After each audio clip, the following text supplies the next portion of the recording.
É, então, assim, então eu pensei em começar tentando situar, né? Acho que eu vou fazer essa um pouco situar o porquê de estudar e de investigar essa relação entre psicanálise e judaísmo, né? Considerando o tema do grupo, que são os métodos de leitura em Lacan. Aí depois eu abro para a gente conversar, né? Aí a gente, se der tempo, a gente volta para o livro né? E conversa sobre o livro e vai avançando. A princípio, né, assim, o que me fez pensar, né? Eu tenho investigado, tentando investigar os métodos de leitura em Lacan, né? O meu interesse no momento, né? Teve todo um momento aí de tentar entender o que são métodos de leitura, para que eles servem, qual que é a importância deles dentro de uma pesquisa, que tipo de impacto ele tem com uma pesquisa, né? Motivado, claro, por conta de uma ignorância que eu tinha em relação ao tema, né? Na filosofia, quem vem da filosofia, quem vem da teologia, né?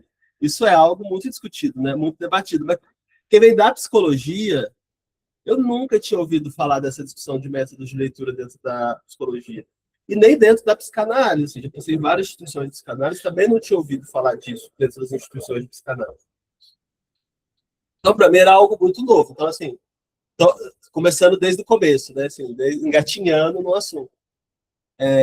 Aí passamos, por exemplo, pelo Kuhn, por outros autores, né, que discutem esse assunto. Às vezes eu vou parar de falar porque eu tenho que adicionar as pessoas aqui. Eu perdi. É... E aí, né, assim, então a gente fez isso, a gente tentou pensar um pouco o método que o Freud usou no caso Dora, que o Lacan usou para reler o caso Dora. Mas o que eu comecei a sentir falta, né, é de tentar entender no que está fundamentado o método que o Lacan usa, né, os métodos de leitura que o Lacan usa, para abordar o texto freudiano.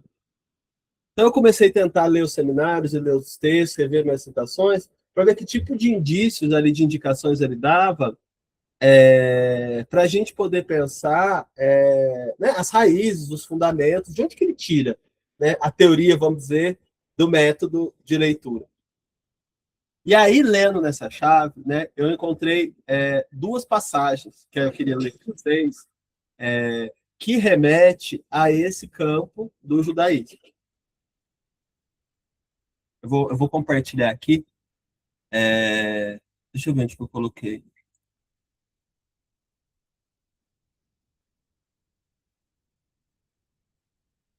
Aqui, tá.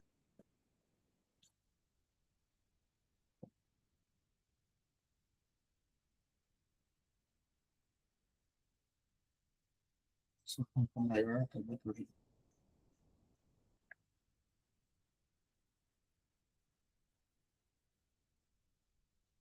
É,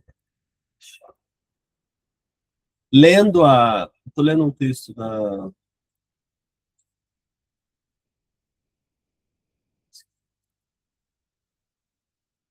Estou lendo um livro também um comentário não sei se vocês já leram o livro da Beth Hooks. Dá para ver? Aparece aí ou não? O livro chama A Vocação do Exílio, Freud, Psicanálise e Judeidade. Ela vai apontar que tem várias passagens, que eu não encontrei ainda, mas tem várias passagens no Lacan relacionando psicanálise e judaísmo. Que foi inclusive por isso que ela foi investigar a relação entre psicanálise e judaísmo dentro do Freud, né? Depois com o tempo eu trago alguns elementos dela que não são interessantes. Mas no Lacan, né? Então eu comecei a fazer primeiro eu comecei a fazer um levantamento, né? Tendo essa chave de leitura dos métodos de leitura, tentando recuperar tudo que o Lacan falava sobre fazer algum tipo de menção a essa dimensão de uma abordagem de um texto, né? De como abordar um texto. E aí, né, no seminário 2, né, que é sobre o eu, na aula de 9 de fevereiro de 55, eu encontrei essa citação. Ele... Ai, peraí. Gente, como é que adiciona agora?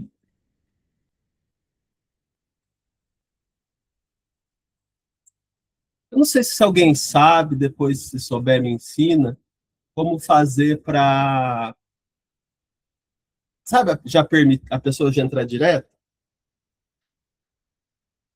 Porque, deixa eu ver se deu certo. Pelo e-mail, Gabriel, é uma possibilidade que eu conheço. Por Pelo configuração, e-mail. eu não sei.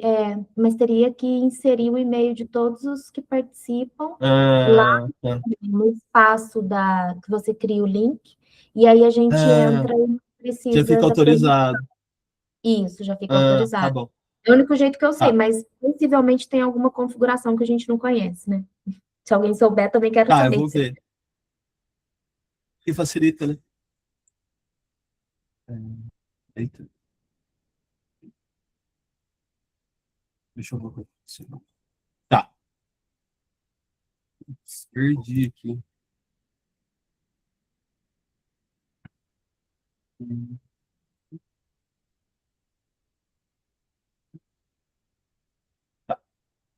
Então, aí o que, que ele diz, né, no seminário 2? Aplicar a uma obra os próprios princípios que ela fornece para a sua construção é uma lei fundamental de toda a crítica sadia. Tratem, por exemplo, de entender Spinoza segundo os princípios que ele próprio fornece como os mais válidos para a conduta do pensamento, para a reforma do entendimento.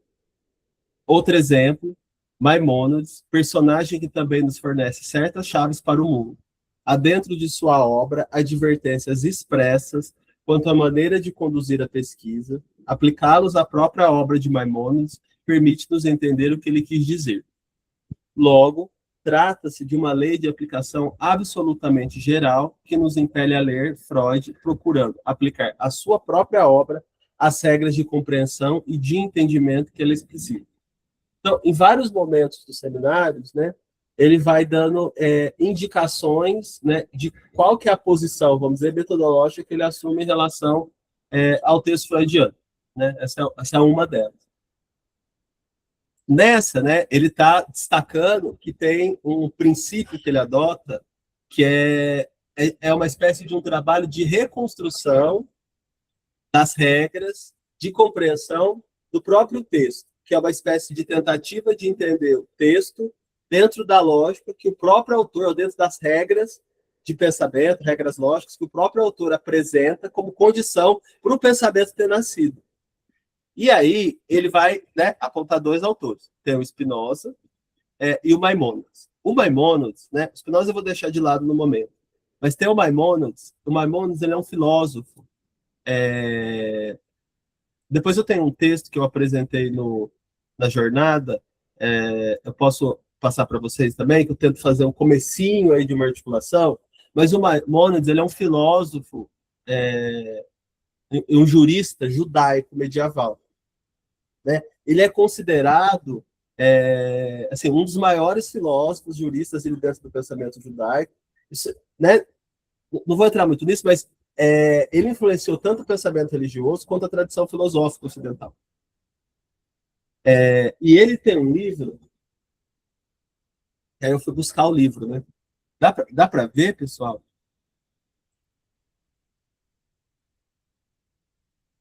Tem um livro que chama O Guia dos Perplexos. E é um livro onde ele está. Você conhece, Wilson, esse livro? Conheço, conheço. Então, ele tá propondo, né, uma espécie de um guia, como diz o título, né? Um tratado aqui, né, sobre a leitura da Torá. E o primeiro capítulo, que é um capítulo muito interessante,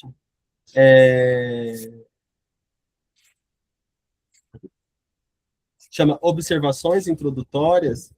Ele vai, como se ele fosse apresentar, né, quais são as regras a partir das quais, ou as quais se deve levar em consideração para entender, para compreender, ou para, né, o que ele está propondo nesse livro. Então, é como se o autor já dissesse de antemão como ele, o leitor, né, tem que tomar o texto, a construção do texto. E aí ele vai apresentando várias formas, né? Assim, tem algumas regras, vamos dizer, né? De entendimento do texto da Torá, por exemplo, que vão aparecer dentro do Lacan, só para dar um exemplo, né? que é não ler o texto em sua literalidade, mas ler o texto de forma alegórica, né? Tem uma discussão dentro da psicanálise, né? Tem um texto do Dunker, inclusive, que ele fala isso, que o Lacan faz uma tentativa de propõe ler o significante em sua literalidade. Mas dentro da própria obra do Lacan, tem passagens onde ele vai criticar essa leitura literal. Ele vai dizer que a leitura literal ele vai usar termos muito pejorativos, vamos dizer, para o leitor que faz uma leitura do Freud, por exemplo, tem uma hora que ele vai falar da pulsão, num sentido literal. E ele vai falar assim, temos que tomar a pulsão como uma metáfora, como uma metáfora teórica. Ler em sua literalidade seria um desvio, né? E o Maimônides faz essa proposta. Então, assim, a leitura da Torá tem que ser considerada nesse nível da alegoria. Então exige interpretação. Porque se você lê da literalidade, você fica perplexo diante do texto. Você não consegue entender ou vai entender coisas muito equivocadas. Então, só uma relação aí, mas tem outras, né? Então, esse foi o primeiro momento, né, uma das primeiras partes que eu encontrei o Lacan fazendo uma relação, apontando, né, assim, um autor judaico para dizer que ele embasa a sua forma, né, o seu pensamento desse ponto de vista metodológico. Então eu fiquei me perguntando, né, assim, aí eu fui ler o Maimônides, né, mas eu fiquei me perguntando, assim, que relação tem isso, né? Assim, eu nunca tinha ouvido falar, eu nunca tinha estudado essa relação entre psicanálise e judaísmo, e aí eu fui percebendo que desse ponto de vista, não só do ponto de vista religioso, político, né, mas desse ponto de vista da leitura, é um universo, né, central, né, no judaísmo, essa dimensão da leitura do estudo. Então, essa foi uma primeira passagem que eu encontrei, onde o Lacan fala dessa dimensão dos métodos de leitura e dos métodos de leitura judaica. Isso em 55. Então, fazia 2 anos que ele tinha iniciado os seminários ali na Sociedade Francesa de Psicanálise, né? Depois que ele saiu da Sociedade Psicanalítica de Paris. E aí, eu vou pegar outro texto agora. Se vocês quiserem fazer algum comentário, podem fazer, viu?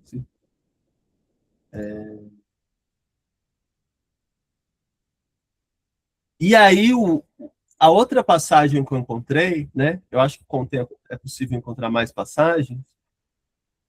Cadê?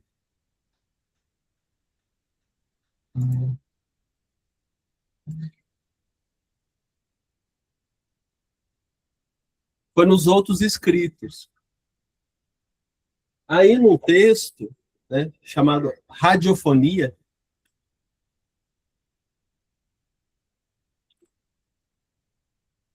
deixa eu ver só que ano que é que eu esqueci.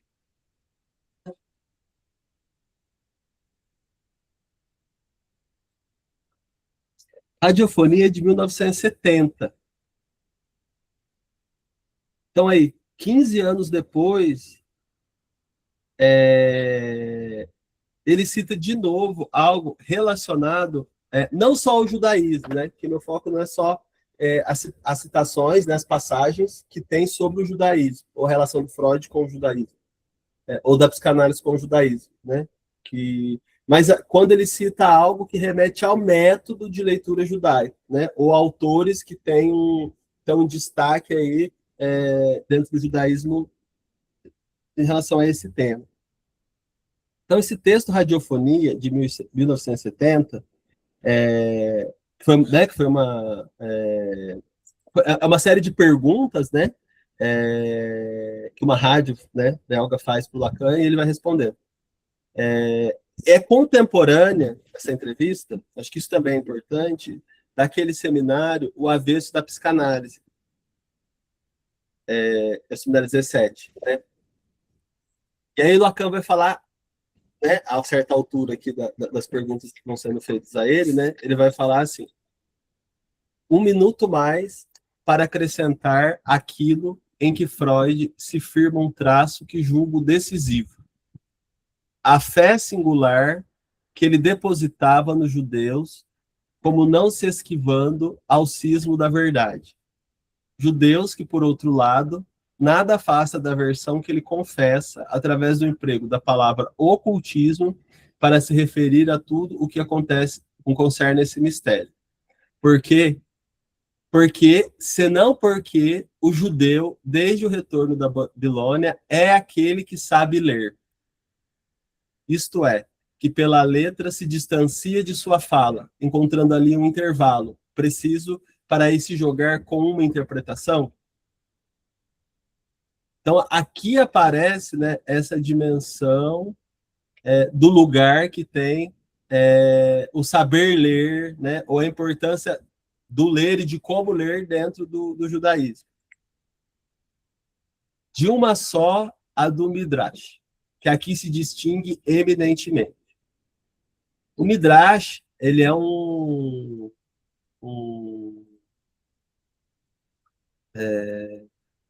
vou ter um resumo aqui só para eu não me perder.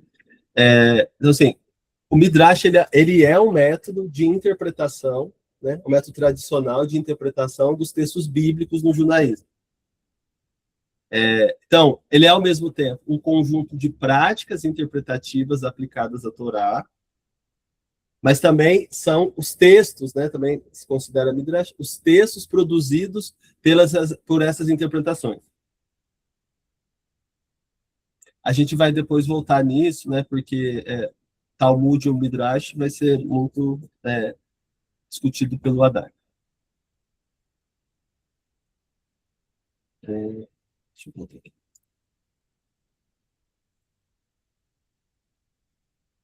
De fato, para esse povo detentor do livro, o único entre todos a se afirmar como histórico, a nunca proferir mitos, o Midrash representa um modo de abordagem do qual a moderna crítica histórica bem poderia ser apenas o abastardamento.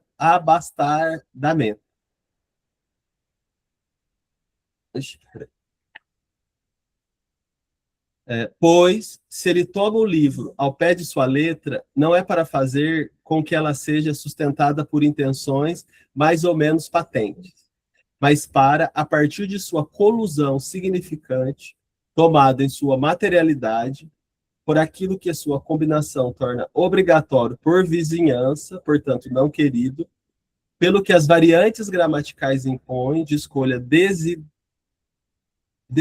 Nossa, aqui no meu não dá para ler. Deixa eu ver aqui no meu texto. O computador eu não consigo ler.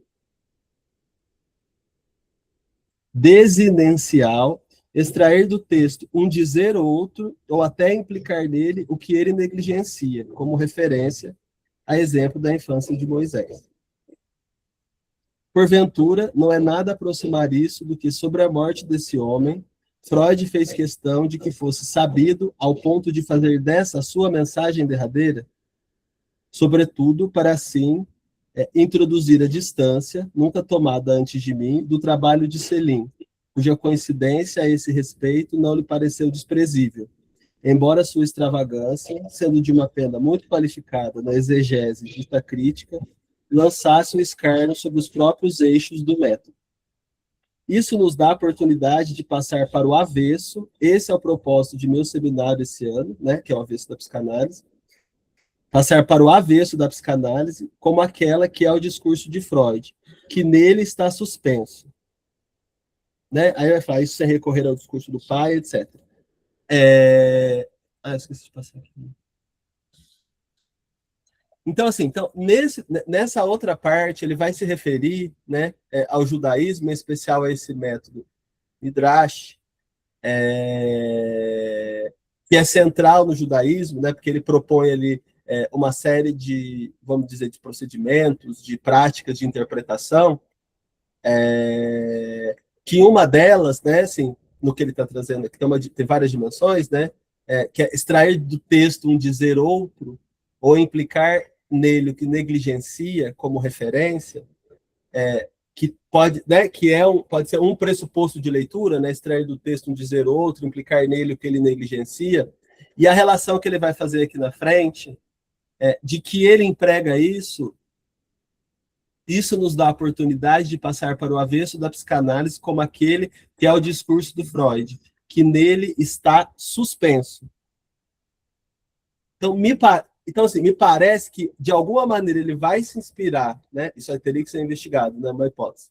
Ele vai se inspirar e se orientar por uma das práticas ali desse método de leitura do Midrash para abordar o texto do Freud, que vai culminar depois, né, um trabalho com outros textos, nesse seminário O Avesso da Psicanálise.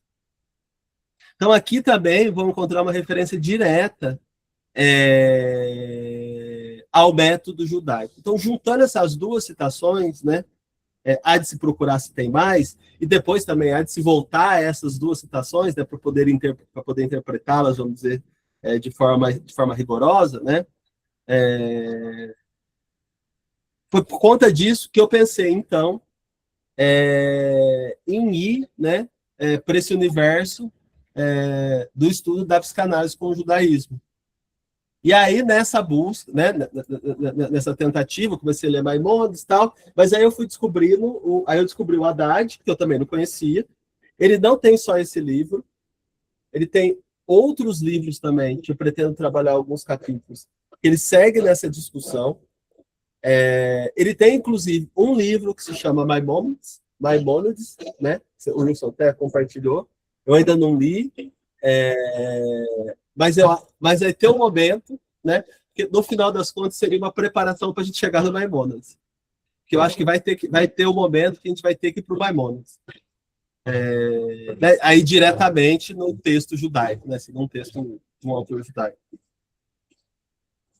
Então, assim, foi por aí que eu cheguei nessa ideia de estudar essa relação, que para mim não é muito, para mim não era evidente, não parece que é muito evidente também,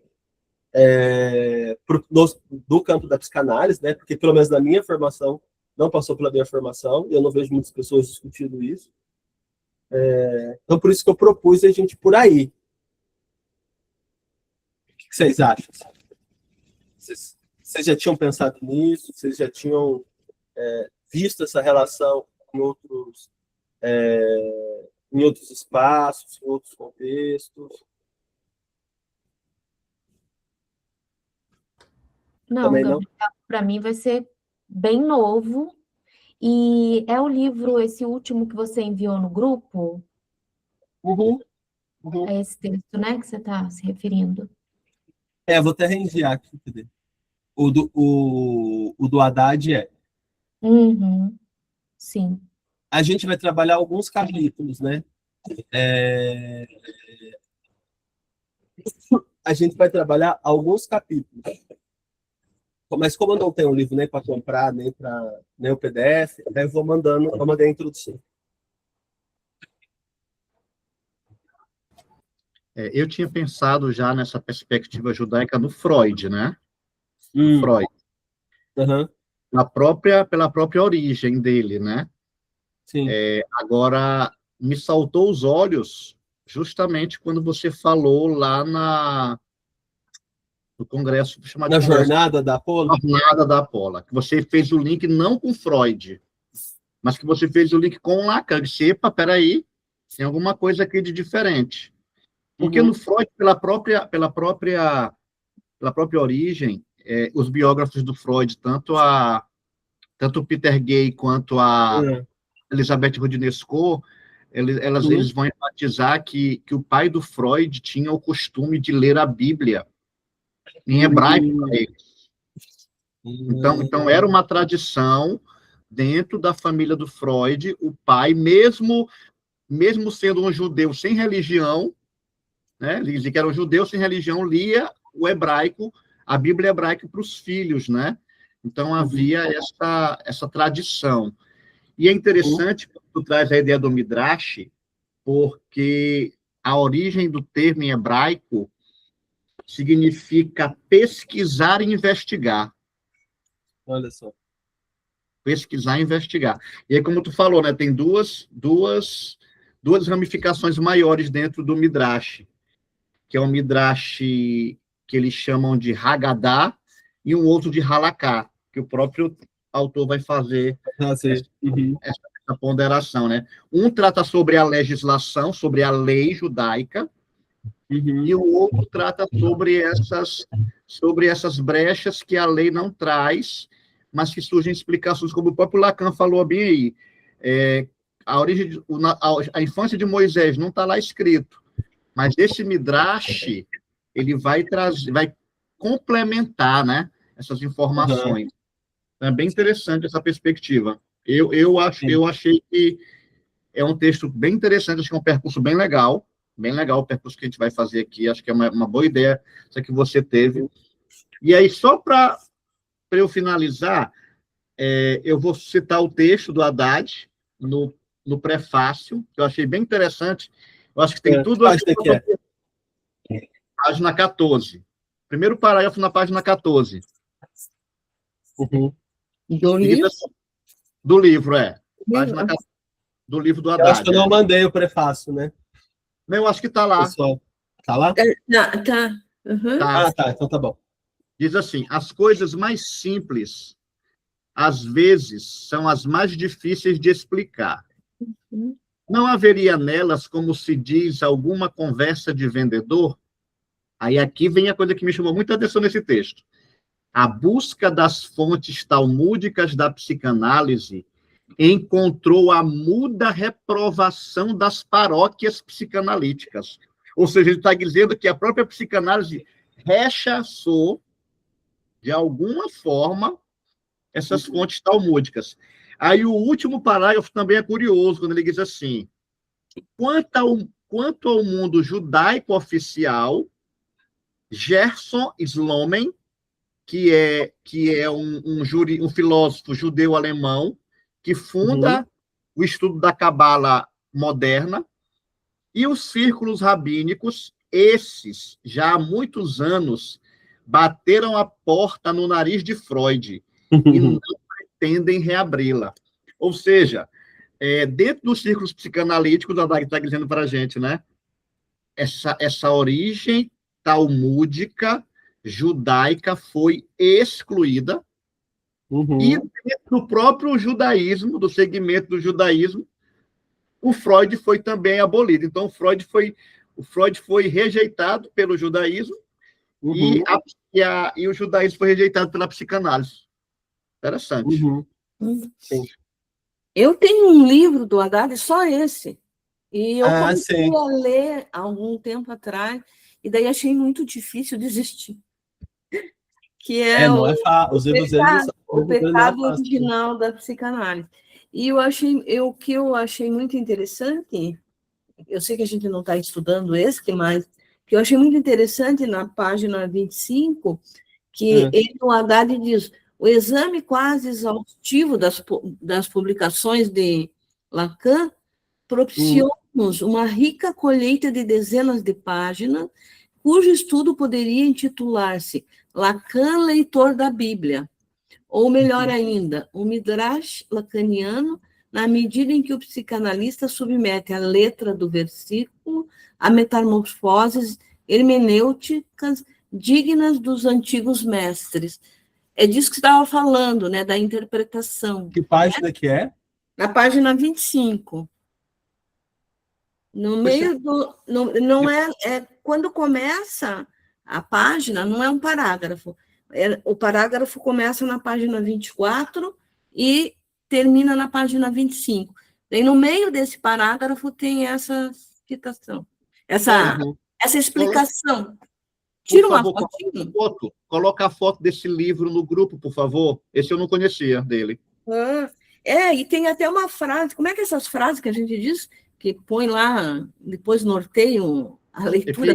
Chave. Ele cita uma epígrafe de Lacan que eu achei muito interessante. Eu gosto de você porque você é um dos poucos a entender o que eu digo. Não sei para quem que ele estava dizendo isso. Né? Acho que é para o Miller, não é? Pode ser. Eu vou pôr a foto desse. É muito interessante esse livro. Tem muitas coisas legais aqui. Só um minuto, Nelson. Queria só comentar o que o Wilson falou, a Rosana falou.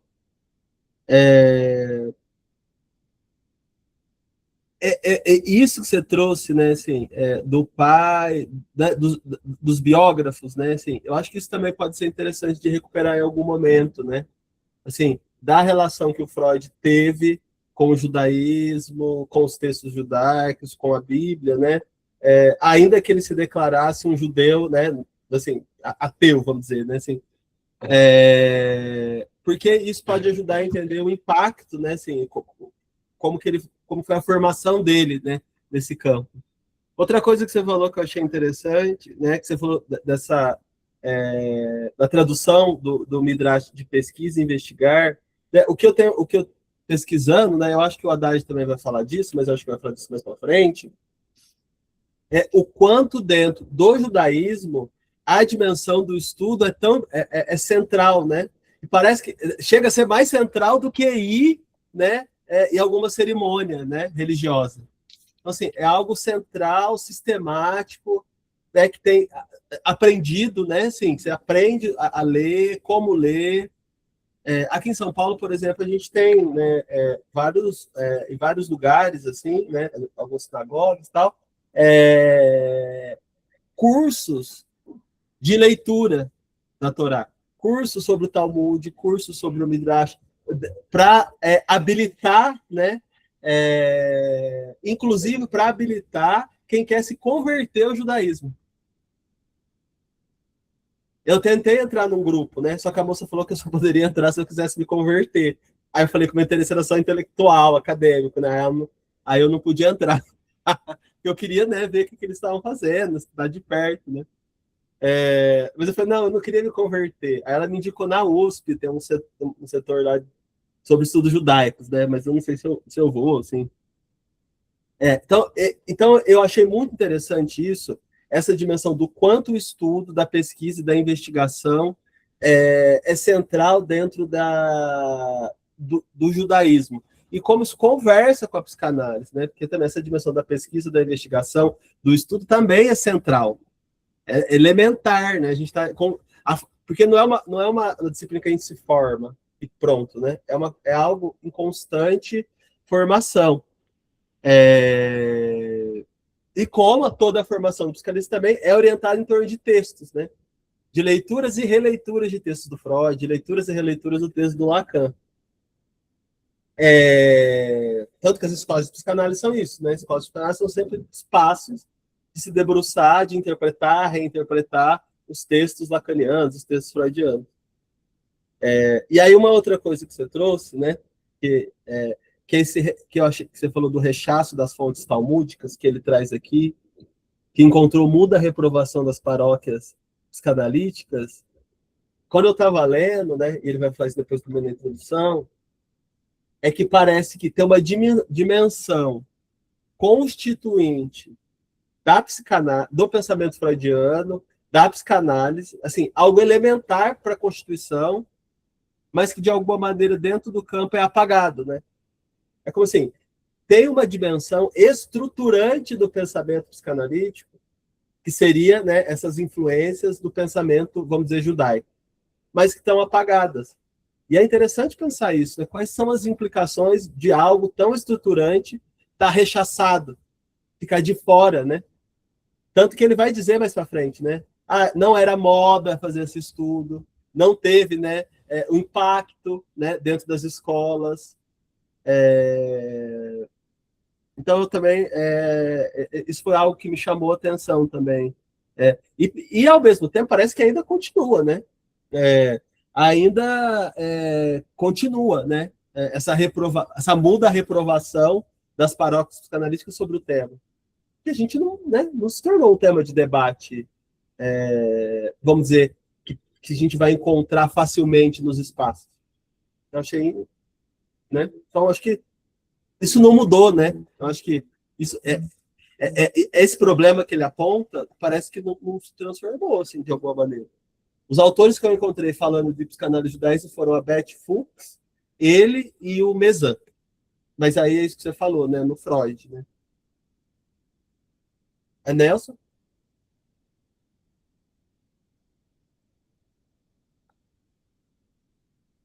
estão me ouvindo, pessoal? Fez um barulho.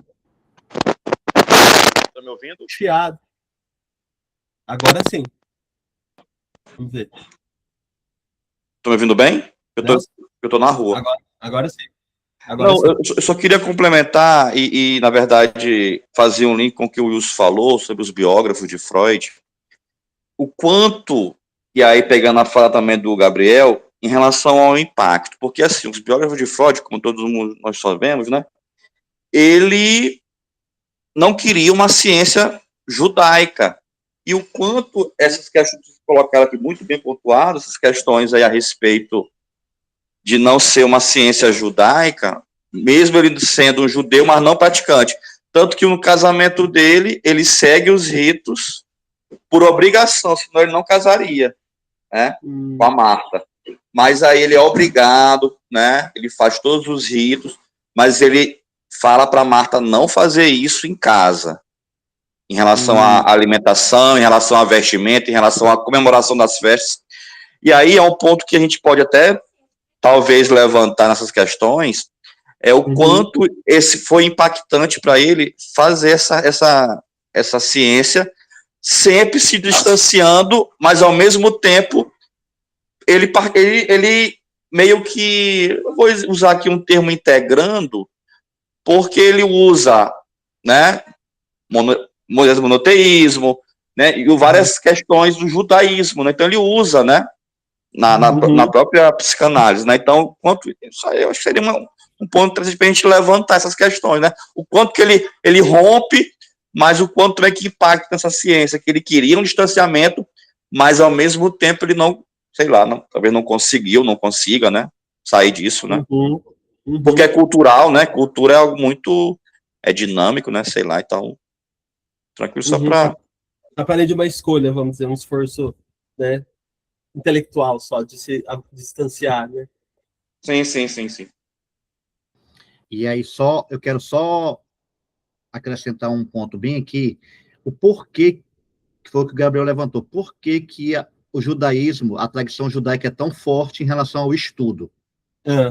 Na própria lei dele está dizendo o motivo. Deuteronômio capítulo 6, versículos de 4 até o 9, diz assim: Ouve, ó Israel, o Senhor nosso Deus é único. Amarás o Senhor teu Deus de todo o teu coração, de toda a tua alma e de toda a tua força. É o que eles chamam de Shema, né? Que é um texto recitado várias vezes. Aí ele continua. Estas palavras, né? Ou seja, o Senhor nosso Deus é único. Estas palavras que hoje te ordeno estarão no teu coração, tu as ensinarás repetidamente a teus filhos, e delas falarás assentado em tua casa, andando pelo caminho, deitando-te e levantando-te. Também as atarás na tua mão por sinal, e te serão por faixa na tua testa, e as escreverás nos batentes das portas das tuas casas. Ou seja, por que o estudo no judaísmo é muito forte? Porque há uma ordenança do divino que essas leis fossem o quê? Repassadas de geração a geração. Então, desde pequeno, o menino judeu, ele já aprende a Torá, desde pequeno. É um mandamento. Qual que é o Deuteronômio? Deuteronômio 6, de 4 até 9. Que é o que se chama de Shema, S-H-A-M-A, Shema Israel. Não, S-H-E-M-A, Shema Israel. É que significa ouve, ó Israel. Sim. Então, já é um mandato já é um mandamento dentro da religião, o estudo, né?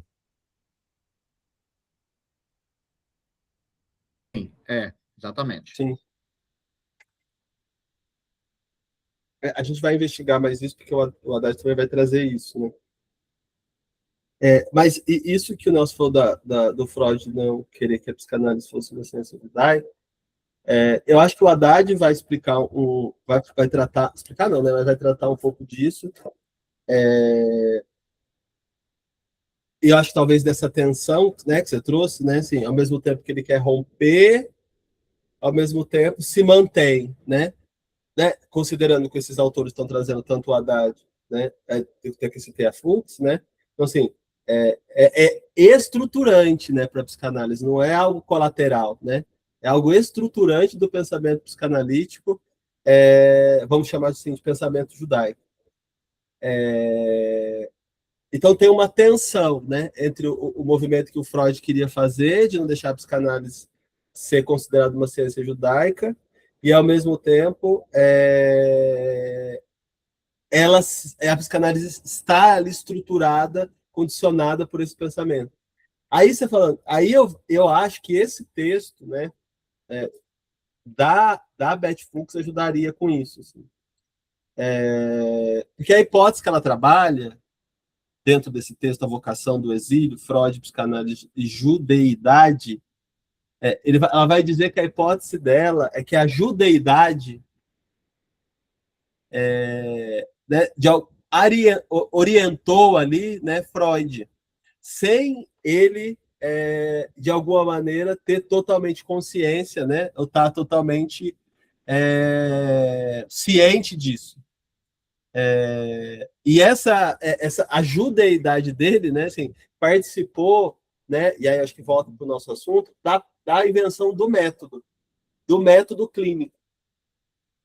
Porque tem uma parte do texto, né, tem uma parte do texto que ela fala assim, a invenção de um método clínico em que a presença da alteridade, né, do outro opera uma separação radical do sujeito em relação ao seu próprio eu, promovendo uma experiência de exílio do si mesmo, que é reorganizadora da subjetividade. Então, ela vai dizer também, isso é uma dimensão importante dentro do judaísmo, né, essa ideia do exílio. Então, ela vai dizer que isso orientou a relação do eu, né, como se tivesse essa separação, esse conflito, essa divisão subjetiva, como se o sujeito experienciasse ali um exílio de si mesmo. Então, ela vai dizer, dentre outras, de outras formas também, então ela vai dizer que essa judeidade do Freud, né, vai sendo reconhecida e participou da produção. Só que essa questão dele negar ela como uma ciência judaica, né, eu acho que também ela vai dizer que tinha uma dimensão protetiva, né, naquele momento, né, da perseguição aos judeus e tal. Então tinha uma dimensão protetiva, né, de não atrelar a psicanálise ao judaísmo. Mas alguém gostaria de fazer um comentário? Oi, Gabriel. Oi, tudo bom? Joia. Eu tinha pensado nessa questão do exílio, justamente. Tinha pensado na questão do Freud também, né, por ele ser judeu, mas dos exílios do povo judeu mesmo, né? Eu não sei, eu não cheguei a ler o texto, né, do Gerard. Só que eu não sei se havia antes do exílio, né, do Império Babilônico, Jerusalém, essas vertentes, né, essas linhas. Eu acho que até onde eu sei havia só uma. E eu acho que depois do exílio que começaram a ter essas linhas, né, ter esses métodos de leitura também. E a gente já vê mais presente no Novo Testamento, por exemplo, né, os fariseus, saduceus. Então achei interessante isso. E um outro exílio, né, que foi depois do século I até 1948, então um grande exílio, e continuaram esses métodos de leitura, né, que persistem até hoje. Acho que a gente pode também pensar numa interlocução com a psicanálise, né, que por um tempo ficou assim, no caso deles, dos judeus, ia ser a perda da fé deles, né. Então acho que por isso esse movimento de voltar às escrituras, né, de voltar aos registros. E eu acho que talvez por isso que Lacan tenha pensado nisso também. Foi o que eu pensei. Uhum. Talvez esteja até no Sim. texto aí do Gerais, né? Eu não sei também. Uhum. Então, eu acho que em algum momento ele fala disso, tá? Eu acho que nesse sentido que você está dizendo mesmo. Por que que se torna tão importante essa dimensão do estudo, né? Essa dimensão, né, da transmissão, da leitura, né? Me ocorreu agora aqui, Gabriel e colegas, o seguinte. O Lacan que está fazendo essa pergunta, né? Foi o texto que tu leu do Lacan, não foi? Essa vem aí. Por que é tão importante a dimensão do estudo? Foi o Lacan que perguntou, não foi? Por que que é... Eu que estou falando. Por que que... Eu não sei. Por que que é tão importante dentro do judaísmo a importância do estudo? E aí depois fazendo o gancho. Foi você que perguntou ou o Lacan perguntou? Não do judaísmo, mas da psicanálise. Porque eu penso, me veio agora aqui, nós temos talvez uma primeira resposta, né? De acordo com o texto de Deuteronômio. Para o judaísmo, a transmissão da tradição é um mandamento. E aí, será que Freud não herda? Me ocorreu isso agora. Será que a ideia da transmissibilidade da psicanálise, tanto em Freud quanto em Lacan, não tem bases nisso? Claro que Lacan nem tanto, mas talvez no próprio Freud. Me ocorreu agora. Eu tinha pensado justamente isso sobre Freud. Não é não, Lucas? Eu pensei justamente isso. Uhum. Eu acho que pode ser uma hipótese a ser investigada, eu acho que pode ser uma hipótese válida, né? São transmissões orais, né? Porque, assim, a história do direito volta a essas questões do Talmud, do Midrash também. O próprio direito ocidental nosso. Porque, agora, vocês falam, eu fiquei pensando, por exemplo, a gente poderia pensar em outro campo, sei lá, a gente poderia pensar no campo da sociologia, né?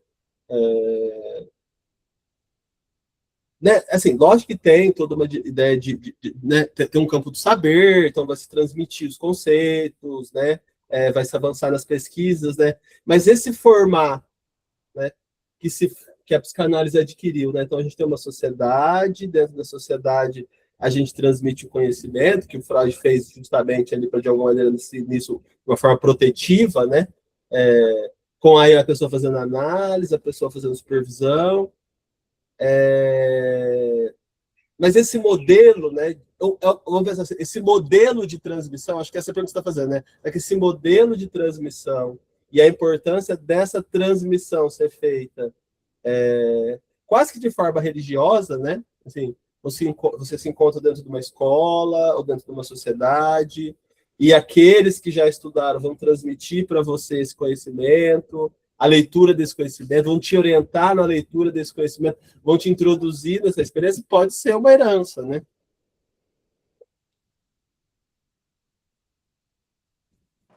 Exatamente, foi o que eu fui pensando, né? Que estava na cultura do Freud, né? Então, assim, que vem do grandioso para ele. Porque eu não sei se isso acontece em outras áreas. Parece um modelo específico, né? Você tem uma sociedade de psicanálise, né? É um modelo, parece específico, né?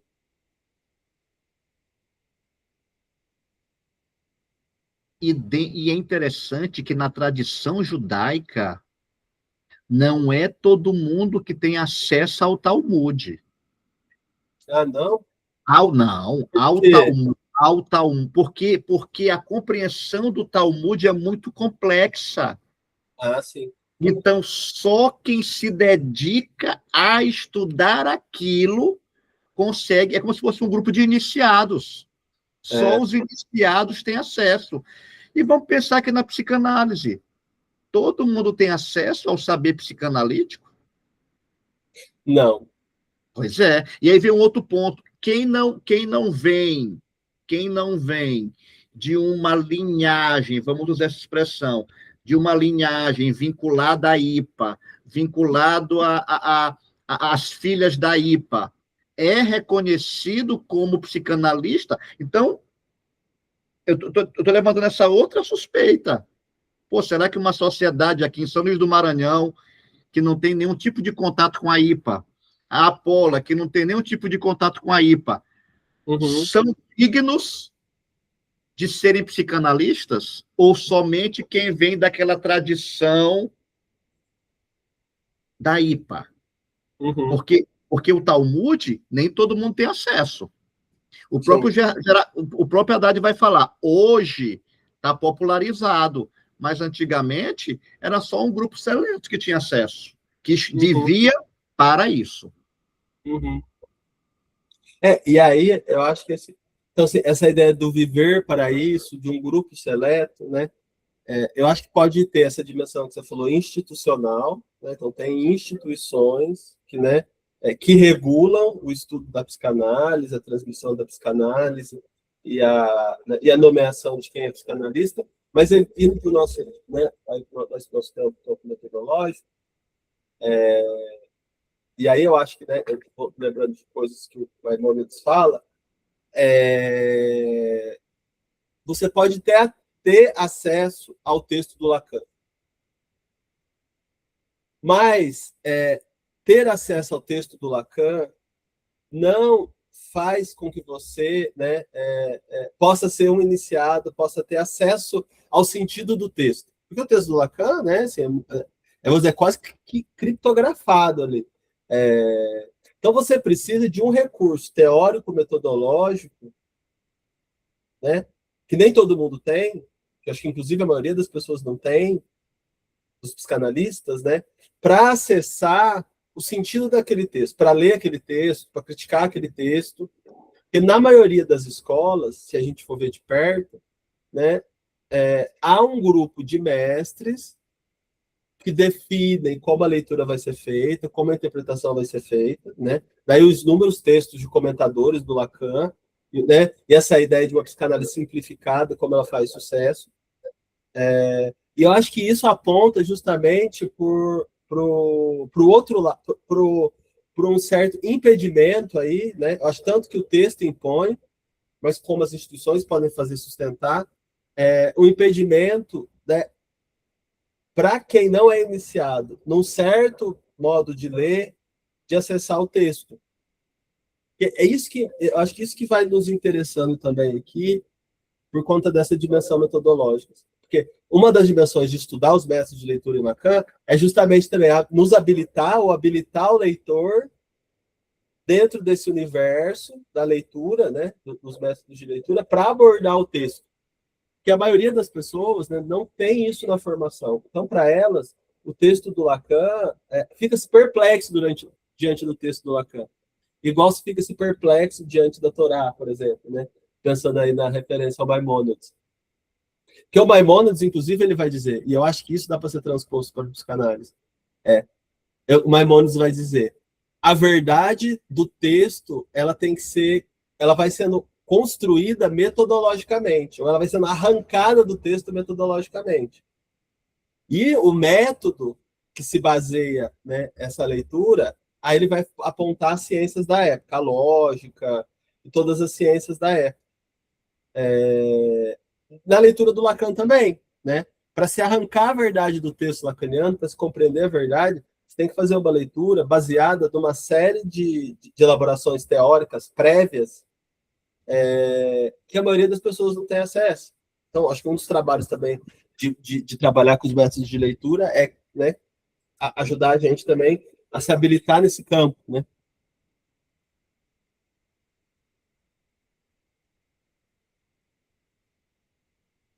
Porque, né, assim, por exemplo, né, voltando aqui para o prefácio, né, do texto, que é esse prefácio da segunda edição. O Haddad, né, ele só pode recuperar, ele aplica um método de leitura, né, vamos dizer, ao texto freudiano, para recuperar algo que está lá, né, mas que não é óbvio. Mas para ele fazer isso, né, ele tem que ter uma apropriação desse universo metodológico. Quem não tem, não vai conseguir fazer isso, não vai conseguir ter esse acesso. Ou o Lacan, por exemplo, no Avesso da Psicanálise, como ele diz, que ele vai ler no texto freudiano um dizer outro. Né? Ele vai trabalhar, a partir do texto, ele vai extrair um dizer outro, né? E aí ele vai construir ali uma teorização sobre isso. Aí eu acho que é uma outra dimensão. Se a gente não compreende o método, né, vamos dizer, de leitura que o Lacan aplica ao texto freudiano para elaborar, para chegar aos resultados, vamos dizer, que é o seminário 17, a gente pode ficar muito perdido, né, no que ele está fazendo, o que ele está propondo. E fazer leituras, inclusive, equivocadas, né, do material.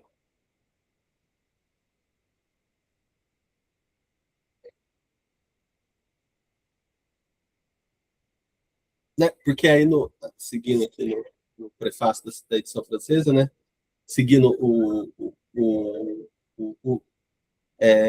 seguindo aqui a citação que o Wilson trouxe, né, de que as buscas das fontes talmúdicas da psicanálise encontrou a muda reprovação das paróquias psicanalíticas, acho que só para a gente, né, nesse parte final, situar, né, o que o Haddad vai fazer, ele vai falar no outro parágrafo, né, que me parece o objetivo dele, né, inventariar os conceitos e as estruturas que a psicanálise herdou da cultura judaica e de seu fundador, para além de todo patos religioso ou nacional, desvelando o não dito, não sublinha ela o caráter universal da descoberta freudiana, né? Ele coloca como questão, mas poderia também pensar como duas afirmações em jogo aí, né? Uma é inventariar os conceitos, recuperar os conceitos e essas estruturas que a psicanálise herdou da cultura judaica. E aí isso tem a ver com o método que ele vai usar, que ele vai fazer ele diz que ele vai usar o método, né, de leitura cruzada, que ele chama, que ele vai relacionando os conceitos e a estrutura, vamos dizer, do pensamento judaico, da cultura judaica, com os conceitos e as estruturas do pensamento freudiano. Então, eu achei interessante esse método, né, que é esse método cruzado de ficar tentando ver que tipo de conceito, que tipo de estrutura, que tipo de regularidade de pensamento aparece nos dois campos e aí articular.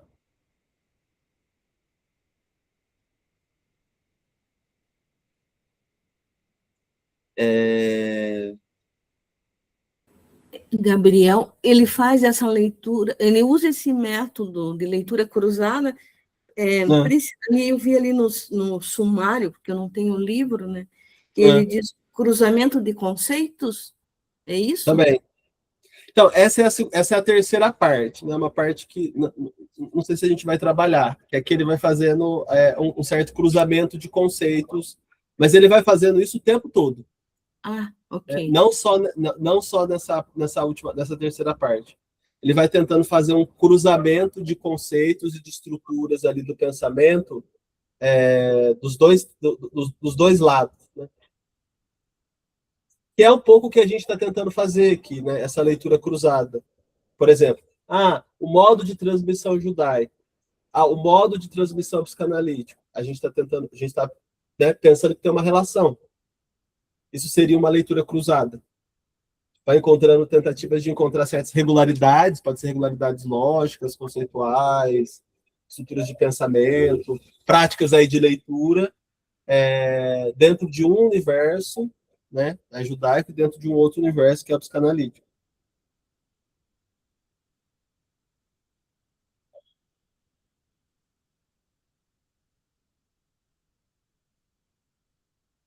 O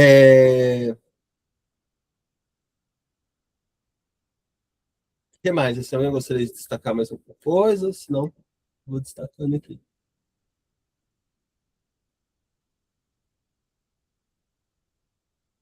Eu achei interessante o página 15, primeiro parágrafo. Uhum. Quer ler? Pode ler. Quero, posso ler, sim. Para o espírito sereno, a obra de Freud, tanto quanto o tratamento, revelam-se um midrash do cotidiano. Midrash dessacralizado, com certeza, onde a palavra de qualquer indivíduo, na infinitude de suas significações, é digna da mesma consideração que a palavra de Deus. Uhum. Interessante essa parte, porque ele está dizendo o seguinte: olha, existe uma investigação no cotidiano, só que essa investigação, que é a ideia da interpretação, né, do Midrash, Uhum. é um Midrash que não está canonizado. A semelhança do Talmud, dos Midrash judaicos, não está canonizado. Mas ali tem uma palavra, né?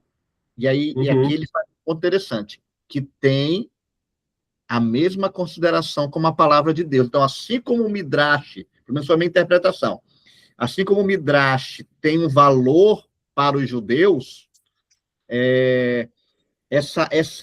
esse campo interpretativo para o psicanalista também é importante. Pelo menos foi a leitura que eu fiz, né? Pelo menos no Freud aqui.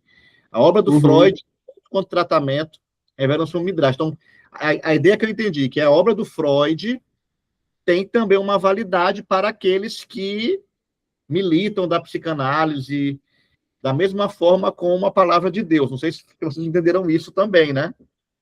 Se é isso também. Uhum. Eu pensei nessa questão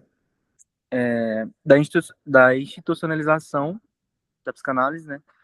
Articulando com essa questão dos estudos teóricos, dos estudos rabínicos, né? Que são também estudos jurídicos. Então, tem a ver com o Estado de Israel, né? Tem a ver com o governo de Israel ali. Tem a ver com a nação de Israel. Sempre teve a ver, desde a Torá. Então, essa que é a questão também. Faço essa articulação. Dá pra gente pensar. Uhum. A articulação que eu fiz aqui, né? Quando ele pensa do Midrash do cotidiano, né? Aí pensando no Midrash como uma prática de leitura, ou como uma operação de leitura, né, que ele vai falar Midrash do cotidiano, desacralizado, onde a palavra de qualquer indivíduo é digna da mesma consideração da palavra de Deus. O que eu fiquei pensando, né, é como dentro. E isso eu acho que eu acho que isso é uma problemática, assim, que eu acho dentro do campo lacaniano, especialmente. Mas, assim, que eu acho que pode ter mais de uma vertente, mas duas vertentes, pelo menos, dentro desse campo metodológico das operações de leitura, das intervenções dentro da clínica, né? Mas o que eu fiquei pensando o Midrash, como uma prática de leitura, né? Aí eu estou pensando genericamente como um método de leitura, onde localiza a palavra, né? O texto, a palavra do texto, como elementar. Então, a palavra ela tem que ser estudada, ela tem que ser interpretada, ela tem que ser localizada no texto, ela tem que ser relacionada, vamos dizer, palavra, né, com outras palavras dentro do texto, e né, lida de forma metódica. Então, eu fiquei pensando que essa centralidade da palavra, ou essa centralidade do texto, né, como cada palavra do texto sagrado importa. Cada palavra do texto sagrado pode ser considerada de uma importância ímpar ali dentro do contexto. Nenhuma está ali por acaso, né? Maimonides fala disso. Nenhuma palavra está ali por acaso. Se ela está ali, ela foi escolhida a dedo, vamos dizer, por Deus, para estar ali. Então, todas têm um valor muito grande. Eu acho que transpondo isso para a psicanálise, eu penso nessa mesma chave, assim, como a palavra dentro da psicanálise, né, o texto do paciente, vamos dizer ali, e as palavras que o compõem, todas têm, a princípio, valores muito importantes. Nenhuma é descartável. Então, todas, né, merecem ser consideradas e avaliadas, né, como significativas. O Lacan vai falar disso também, né, e aí eu acho que tem muito a ver com essas, vamos dizer, certas orientações aí de leitura dentro do Midrash, que é quando ele fala, por exemplo, do texto do Freud. Ele fala assim, o texto do Freud, né, deixa eu ver se eu acho aqui dentro das citações que eu tenho, mas ele fala que cada palavra, ele vai dizer assim, cada palavra do texto freudiano tem que ser considerada como muito valorosa, e tem que ser pensada em suas relações, não isoladamente, né? Sempre em suas relações. Então, me parece, né, que nesse sentido é isso, assim, cada palavra do texto freudiano também pode ser tomada como sagrada nesse sentido, né? Ou, né, como uma palavra de Deus nesse sentido. Então, toda palavra ali, nada está por acaso, ele vai dizer. Nada é fortuito. Tudo foi escolhido por um motivo. Isso já é um pressuposto de leitura, né? Então, tudo foi escolhido por um motivo. E a gente tem que tomar as palavras nesse lugar de importância. E aí eu acho que tanto o texto do Freud quanto o texto do paciente. Então, quando eu leio essa parte, né, fala da palavra do indivíduo ter a mesma consideração da palavra de Deus, eu penso nesse sentido, assim, não é nenhuma palavra e suas relações são descartáveis, estão por ali por acaso, como se, né, tivesse quase como se tivesse um movimento inconsciente de eleger, né, rigorosamente, né, cada palavra. Não vão ser palavras jogadas ao vento. Então a gente poderia pensar que nós teríamos um outro princípio que se toca dentro do judaísmo. Nenhuma palavra é fora de intenção. Na clínica, o texto que o paciente traz também não é sem intenção. A gente poderia cruzar isso, né? No Midrash, nada está fora de contexto, tudo tem uma razão de ser. Na clínica, por mais que o paciente não compreenda isso, tem uma razão de ser. Mesmo que o analista também não compreenda, né? Porque às vezes se chega a uma leitura do discurso do paciente, ele está só falando da vida, ele não fala de nada importante, ele só está descrevendo o cotidiano, o que realmente vale a pena de ser dito não está sendo dito. Isso é um pressuposto de leitura outro, né? Então, assim, tem coisas que são importantes, tem coisas que não são. Quando ele está falando de determinados temas, isso não é importante. O importante seria ele falar de outro tema. Esse pressuposto de leitura é outro, né? Tudo que ele está falando é importante. Então, ele falar, sei lá, da academia que ele foi, é importante. E é interessante que o Lacan, naquele texto eu acho que é no Função e Campo, que ele vai usar... Esqueci o nome do autor, que ele vai falar que a palavra, por mais que se aparente como uma moeda gasta, né, por ter sido passada de mão em mão, vai sumindo o valor da palavra, né? O valor da palavra não, também, né? Por mais que a palavra apareça uma moeda gasta, que por ter sido passada de mão em mão foi perdendo o relevo, então foi perdendo o seu valor, tem que ser considerada com valor, porque ela guarda o valor. Por mais que não aparente, o valor está lá. Mas isso é um pressuposto de leitura, né? Porque se você partir do pressuposto que tem temas que não são importantes, então o paciente está falando sem intenção, para te enrolar, para se enrolar, para jogar a conversa fora, você não vai se importar com ele.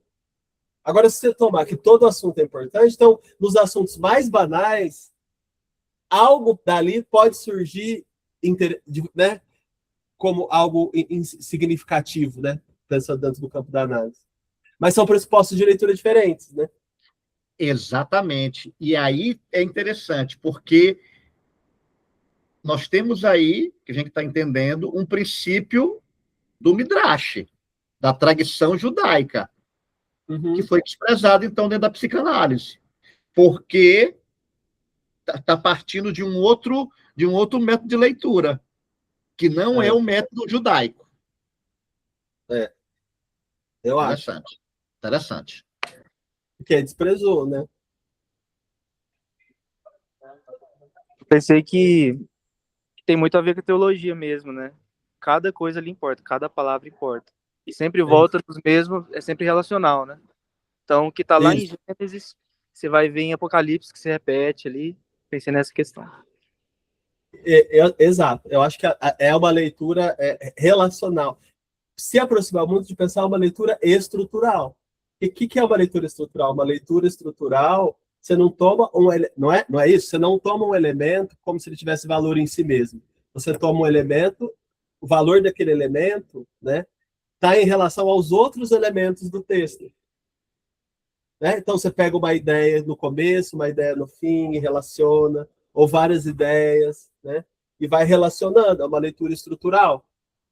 Mesmo quando a gente vai pensar nas leituras que o Lacan faz dos textos do Freud, de forma estrutural, de alguns pontos também, ele vai relacionando, né? Ele fala isso, né? Que a leitura dele propõe relacionar as diversas etapas do pensamento do Freud, colocar em relação. Então, essa dimensão relacional, eu fiquei pensando nisso, né? Assim, tem no judaísmo, mas tem também nesse pensamento estrutural. Tem alguma relação, teve algum impacto, né? Do próprio pensamento judaico no pensamento estrutural? Só que eu acho, ao mesmo tempo, que, de fato,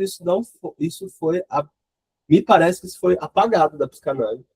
Na própria prática clínica, que às vezes a gente vê as pessoas relatando isso. No geral, né? Esse próprio trabalho de leitura, né? Então, de pegar uma palavra, de relacionar com outra, né? Esse próprio trabalho de interpretativo dentro de uma análise, né, em certos grupos, foi perdendo a força, né? Não se interpreta mais, né? Não se faz mais esse trabalho de se debruçar, de criar hipóteses de leitura. Porque tem-se um pressuposto de se falar pouco, de se intervir pouco. E tu falou do estruturalismo aí, e eu fiz uma busca bem rapidinha aqui, eu já tinha quase certeza, mas só confirmei. O Lévi-Strauss tem também filho de uma família judia francesa. Ele é judeu também? Rapaz, isso que tá dando bem aqui. Olha só. Eu botei bem aqui no chat GPT, apareceu rapidinho aqui. Filho de uma família judia francesa. Daria para investigar, né? Se tem algum autor, aí é autor do campo da antropologia, né? Algum biógrafo até, se faz alguma relação, né? Percebe alguma influência, né? Uhum.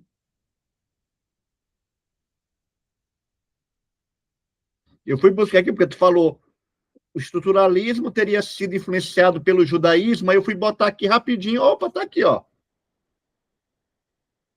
Você vê, é um campo que abre muitas questões, né? Assim, abre muitas...